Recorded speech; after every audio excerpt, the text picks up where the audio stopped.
This is Kate at the Library of Whispers, and today we're going to do some reading from this lovely book. It's from the Enchanted World series, and this edition is called The Law of Love. So I've picked out this story.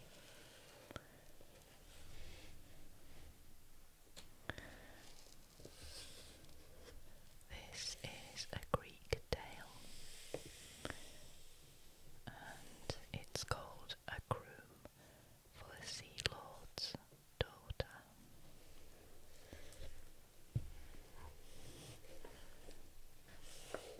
So let's begin. Beneath the Aegean Sea, claimed the Greek storytellers, lay a kingdom of mystery and magic, peopled by mermaids, monsters, and its own subaqueous nobility. The ruler of this realm was Nereus, although he had long since been supplanted by Poseidon as supreme deity of all the world's waters. Nereus's powers of prophecy were still formidable. On one occasion, he used these faculties to foretell the fate of the most beautiful of his own daughters, the Nereids, and thus helped to avert a tragedy of misplaced love that could have threatened the gods. It was Nereus's fame as a seer that once brought Poseidon himself to seek his predecessor's guidance, cleaving a path through the waves, which, like good servants, made way for their master. He dived to the seabed, startling schools of glinting tuna and shoals of sardines. He found the venerable Sea King celebrating the birthday of his youngest daughter, Thetis. Poseidon was received with all due honour, and Thetis herself came to wait upon him. Her beauty so entranced him that he had no appetite for the pink flesh of the oyster or the wine of the sea grapes. Instead, he stared, bedazzled, at the nymph who offered them. Diaphanous robes moving with the current, starfish curling around her toes, the nymph fixed him with the light of her sea-green eyes. The god had never seen a fairer creature. He barely glanced at her sisters, all beauties in their own right, when they danced in her honour. As Poseidon watched her, his desire grew. Nereus did not need his gifts of prophecy to see what was happening. Between the Lord of the Sea and his youngest daughter, the king's craggy features grew severe as he observed them. When at last the dancing stopped, Nereus called Thetis to him and placed a crown of pearls on her head. The sea-spawn circlet was her dowry. Raising her bowed head, Thetis looked up at Poseidon. Their eyes caught, and the enchantment was complete. Rising, Poseidon announced that he intended to marry Thetis. He expected no quarrel from the nymph's father. When the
Poseidon protested that Thetis had already been promised to him by her father, Nereus. Like two dogs fighting over a bone, the great gods argued. In their anger, the very rock of Olympus began to shake, and thunderbolts to fly about over the heads of the immortals. Just as war threatened to break out between the two brothers, Themis, goddess of justice and daughter of Mother Earth, arrived. The fray was stilled as the gods and goddesses paid her homage. Themis was privy to the secrets of past and future, and she revealed the sea princess's destiny to the assembly. Any son the nymph bore was fated to be more powerful than his father. The import of the message was not lost on the brothers. If sired by an immortal, such a child would overthrow the gods of Olympus. Faced with such a disastrous prospect, both Zeus and Poseidon agreed to curb their lust. The company now considered Thetis' fate. While she remained unmarried, she was a danger, for she might become the bride of one of their fiercest enemies, the giants, who had once nearly defeated the gods in battle. Any son greater than one of these awesome sires would be an intolerable threat indeed. The goddess of justice therefore advised them to marry Thetis to a mortal, so that her children would be destined to die like all men.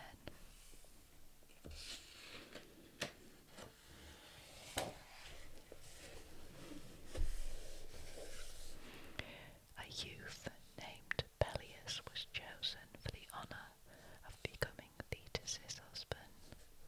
The son of a king, he had been unjustly exiled, rescued by the gods, and sent to safety in the forest, where he lived with the centaur, Chiron. There, the wise centaur taught the youth all he knew, while Peleus waited patiently to see what the gods had in store for him.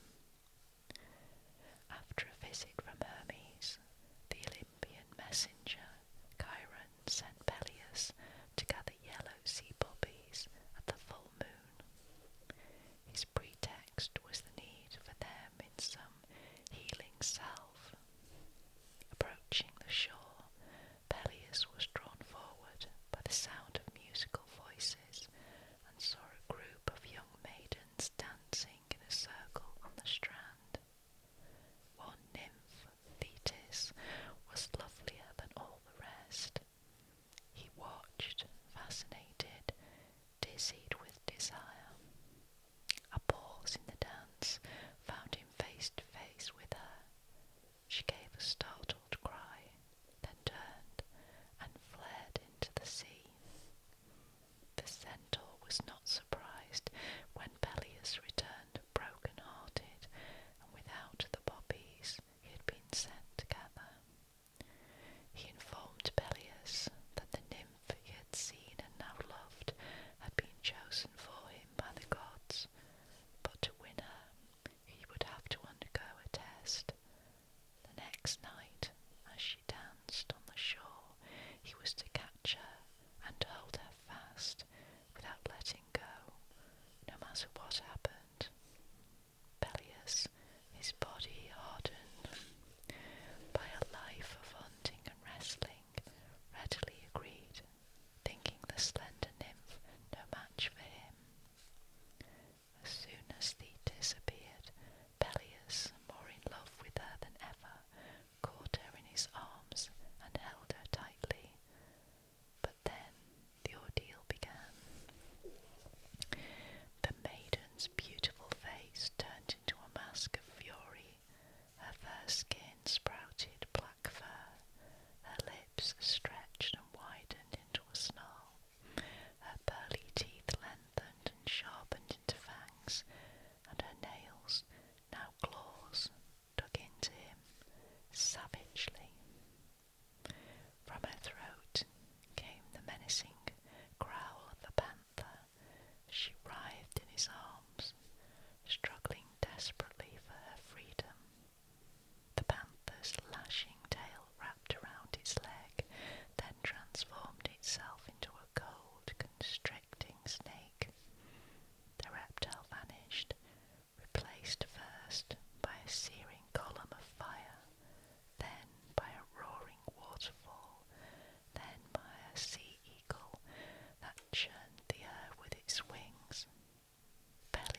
crystalline waters of a forest spring. Then they entered the centaur Chiron's torch-lit cavern to await the guests. As wood nymphs showered them with fruit and nuts to ensure a fertile union, lions and wolves clustered around the bride seat. Rabbits, squirrels, and field mice scampered around the cave, showing no fear of the now docile carnivores. All paid homage to Thetis. A veil hid her face, protecting her from any evil spirits that might venture to interrupt this festive night. Beneath the gossamer fabric of her headdress glistened the crown of pearls that was her dowry and her birthright from her father Nereus. From outside the cave came the first faint strains of a divine melody. The animals stopped frolicking. Peleus assumed a regal bearing as he awaited the arrival of the gods who had given him his heart's desire.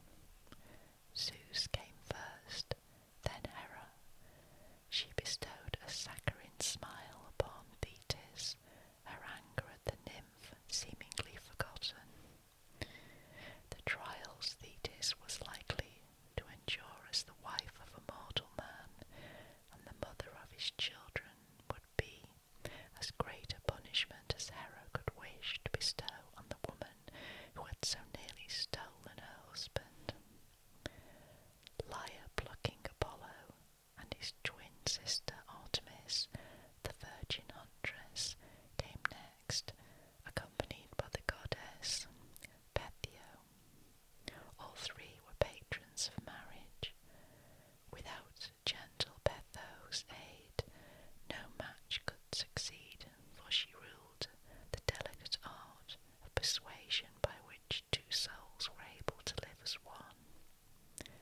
The other deities trooped in and took their places on the thrones. Chiron had made ready for them. All was in readiness. With a few words, Poseidon gave the child of the old sea king to the handsome young mortal. Now that the marriage was celebrated, the gods and goddesses could rest secure that their hegemony would not be threatened by any son that Thetis might bear. But one figure stood aside, thoughtfully. Nereus, drawn ashore from his undersea realm, had known Thetis' destiny from the start and had realized the threat that fatherhood would pose to Poseidon. Impassively, he had waited on the workings of fate in the contest between the sea god and Zeus, and its happy resolution in the marriage then taking place.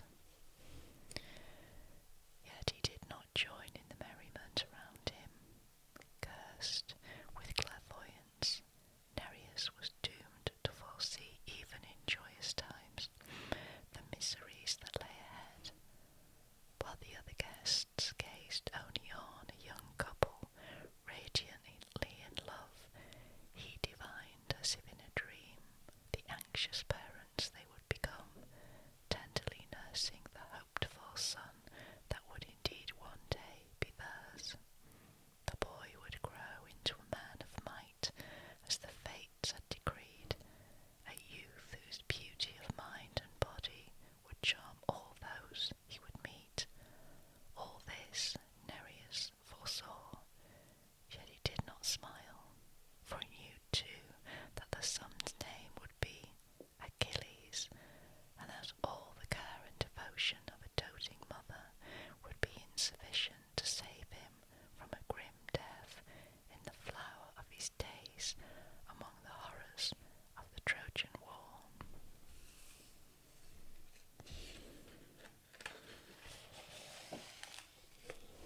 existence converged at the nuptial feast. Gods and goddesses, centaurs and satyrs, birds and beasts all came to do the couple honour. So I hope you enjoy that story.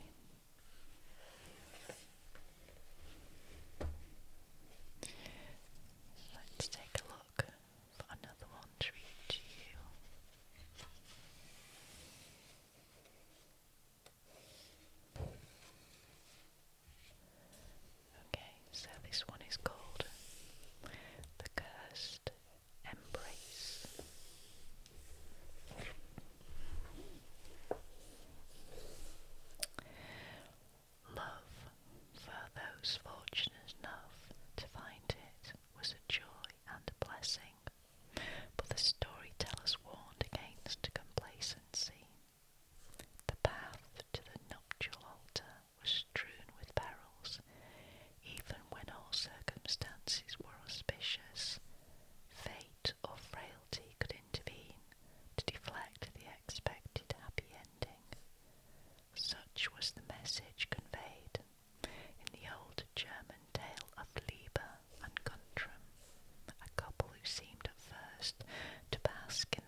raising himself on one elbow, he looked into the next room. A woman stood in its centre, and the light seemed to radiate from her. She sang softly under her breath. The flowing hair and haunting look were familiar. She was the woman in the portrait. Her outstretched arms tempted him, but as he reached out his hand to throw back the coverlet, the sight of his betrothal ring reminded him of Liebe. When he looked up again, the stranger was gone. Next morning, the lover, who only the day before had been in such a hurry, found reason to delay his departure. His longing for Liebe was overwhelmed by a feverish desire to see the unknown woman again. All that day he searched through ruined rooms where swallows nested, and in gardens given over to rabbits and foxes. Weeds sprouted from a tombstone set into the chapel floor, but the inscription was still legible. Pray for me, but fear my glances. It echoed in his mind.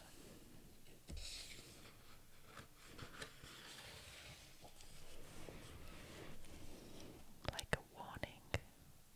Still he searched, but he failed to catch even a glimpse of the woman. Eventually, darkness came, and after a time of wakefulness, he dropped into a restless sleep, only to be aroused as midnight chimed. Once again, light streamed from the adjacent room. Once again, the woman stood in its centre. Guntram rose, and moving toward her, asked who she was. She only shook her head and beckoned once more in a gesture of invitation. This time he stepped into her arms and embraced her. After a moment, she drew from her finger a heavy gold band and placed it on his. Then she was gone. Early next morning, Guntram, bewildered and shamed, left early. Hastening downhill, he met a peasant, toiling upward, and paused to ask why the castle was so neglected. The peasant told him of the lady who had lived there long before. Beautiful and coquettish, Etelinda had drawn many suitors to her side, but her demands on them were such that none had stayed to wed her, until one came who declared that he would do anything in the world if only she would love him.